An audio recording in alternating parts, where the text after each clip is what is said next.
Jeneratör aydınlatması. Bunu da bir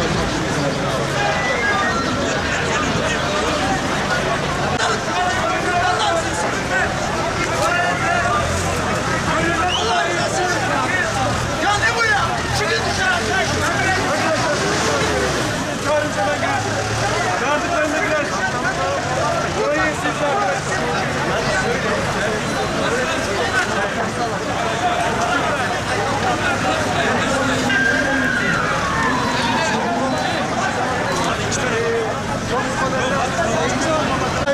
kepçeler orada görüyorsunuz.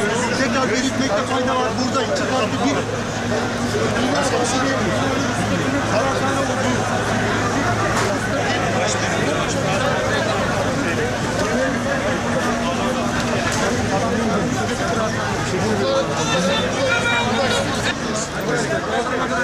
hiç kimse kalmasın. Görevi dahi kalmasın.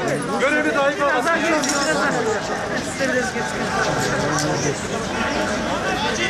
Çıkın dışarı.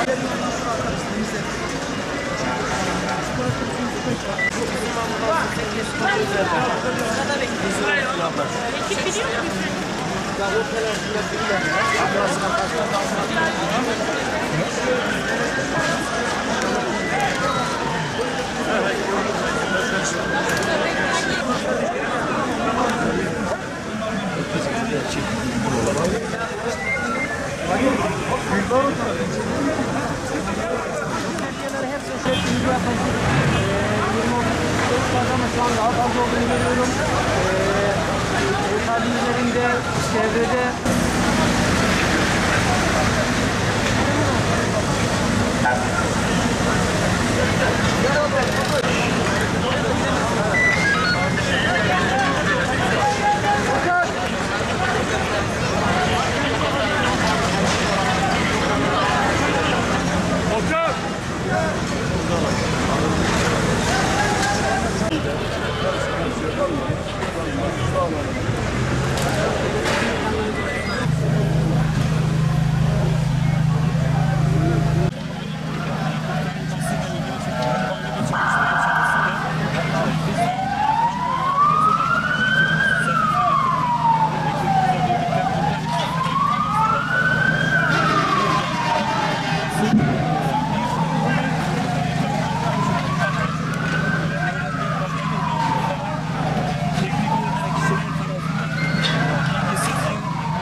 Temennimiz o, daha az hasarla, daha az yarayla ve inşallah ölümde olmadan.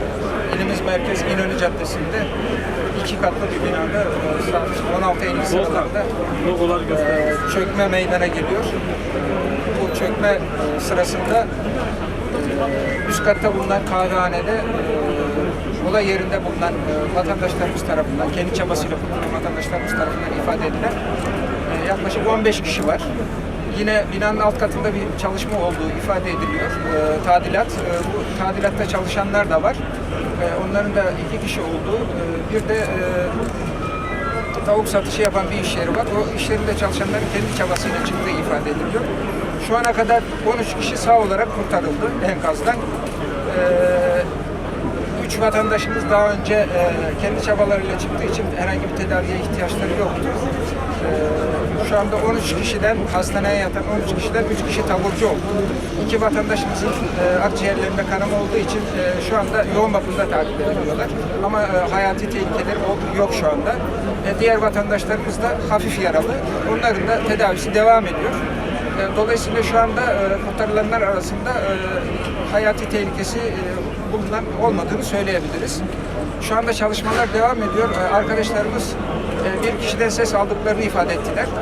Ona ulaşmaya çalışıyorlar.